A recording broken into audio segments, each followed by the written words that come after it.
Good morning everyone. आज का topic है जागीरदारी व्यवस्था। यह व्यवस्था भी मनसबदारी व्यवस्था से ही जुड़ी हुई थी। मनसबदारों को वेतन के रूप में जागीर दिए जाने से इस व्यवस्था का उदय हुआ।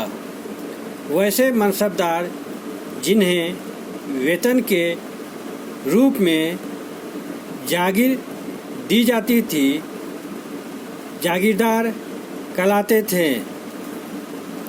मुगलकालीन जागीरदारी प्रथा सल्तनत काल में प्रचलित इक्ता व्यवस्था के ही अनुरूप थी, लेकिन यथार्थ में जागीरदारी इक्ता की वास्तविक स्थिति की अपेक्षा विशुद्ध रूप से केवल भू राजस्व को सौंपना मात्र ही था। यह कभी भी निश्चित क्षेत्रीय इकाई नहीं थी।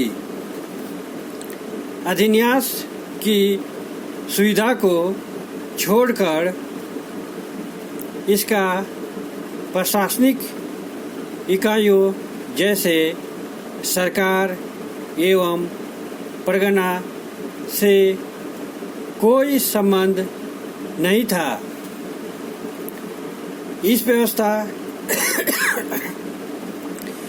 व्यवस्था के अंतर्गत एक निश्चित भूभाग का जमा सुनिश्चित किया जाता था तथा उस क्षेत्र का जमादाई तैयार किया जाता था। इस प्रकार के राजस्व निर्धारण को जमा कहते थे।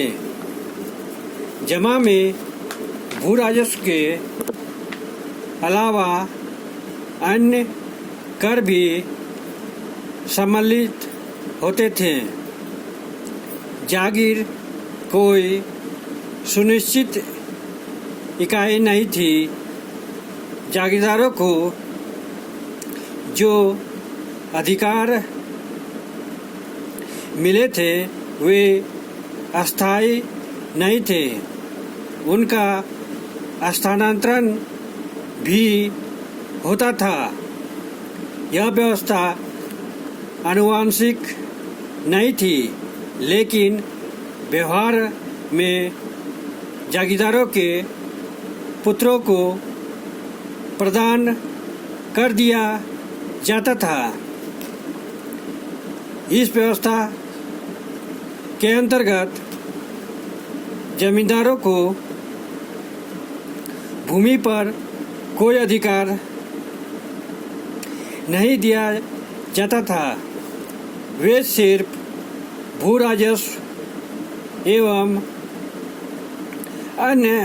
अन्य राजस्व वसूल कर सकते थे। भूमि पर अधिकार किसानों का ही होता था। भूमि से जुड़े लोगों को जो अधिकार थे वे प्रभावित नहीं होते थे और न उसमें कोई कटौती ही की जाती थी। इस व्यवस्था के अंतर्गत जागीरदार सिर्फ उन्हीं करों को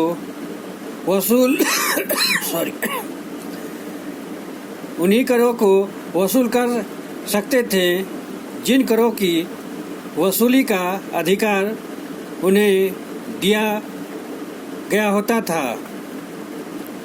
इस व्यवस्था की देखरेख के लिए शाही अधिकारी नियुक्त होते थे तथा वे स्थानीय प्रशासन में भी मदद करते थे। जागीरदारों को कोई न्यायिक और प्रशासनिक अधिकार नहीं थे, परंतु कभी कभी बड़े जागीरदारों को पुलिस अधिकार प्रदान कर दिए जाते थे। धीरे धीरे ये जागीरदार शक्तिशाली होते गए एवं औरंगजेब के काल तक ये एक फौजी शक्ति बन गए। जागीरदारों की मृत्यु के बाद आवंटित जागीर सम्राट को पुनः लौट जाती थी।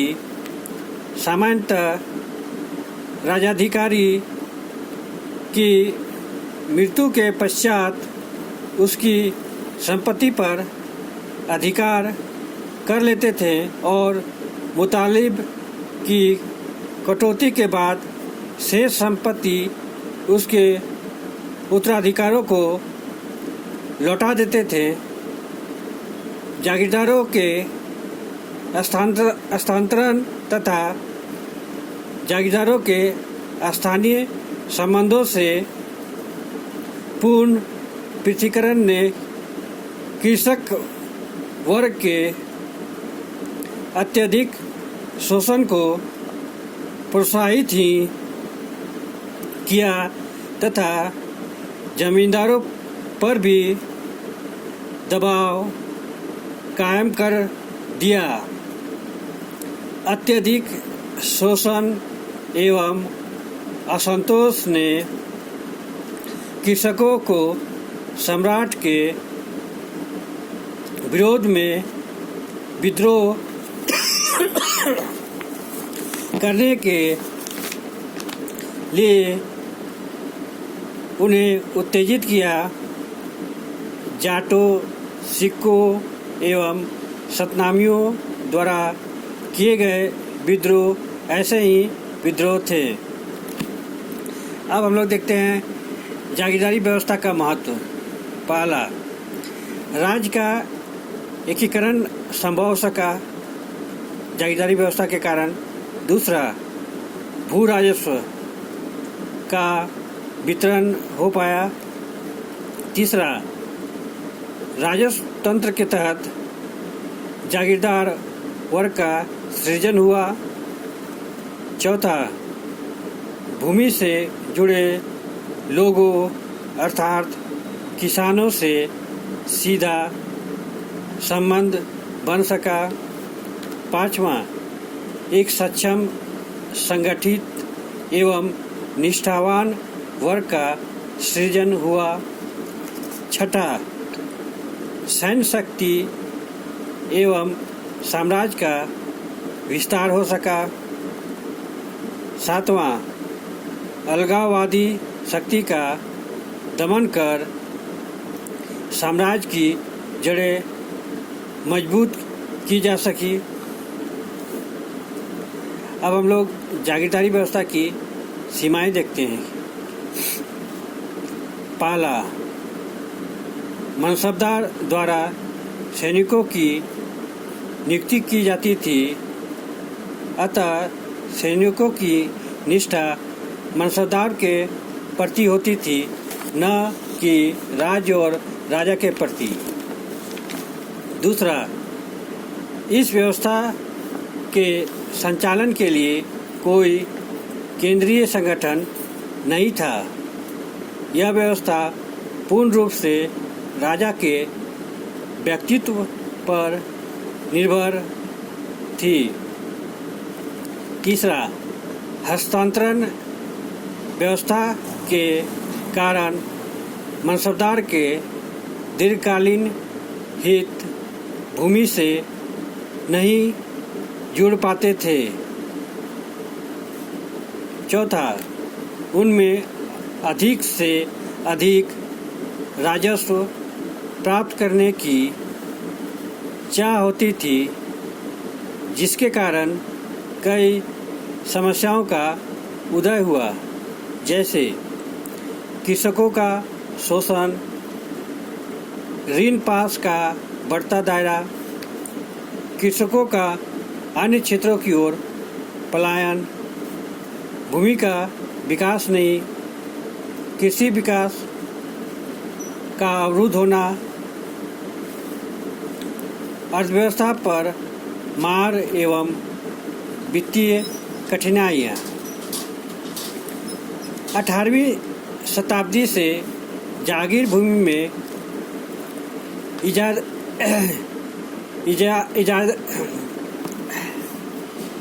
इजारेदारी व्यवस्था का भी प्रारंभ हुआ। अधिक से अधिक बोली लगाने वाले को यह अधिकार दिया गया। किसानों का शोषण बढ़ता ही गया और उनमें एक विद्रोहात्मक प्रवृत्ति का जन्म होने लगा। बाद में यह व्यवस्था आनुवंशिक हो गई, जिसके कारण शक्तियों का दुरुपयोग किया जाने लगा। इस व्यवस्था में फेरबदल के कारण साम्राज्य की सैन्य शक्ति कमजोर हुई तथा यह पतन की ओर अग्रसर होने लगा। जमींदार अपेक्षाकृत अधिक शक्तिशाली होते गए। उनके जीवन शैली में परिवर्तन हुआ तथा अधिशेष का निवेश प्रभावी ढंग से नहीं हो सका। इन्हीं शब्दों के साथ मैं इस टॉपिक को यहीं पे विराम देता हूँ। अगर आप लोग को इस टॉपिक से संबंधित कोई भी प्रश्न हो तो आप लोग कमेंट बॉक्स में जाके अपना प्रश्न पूछ सकते हैं। Thank you. जय हिंद।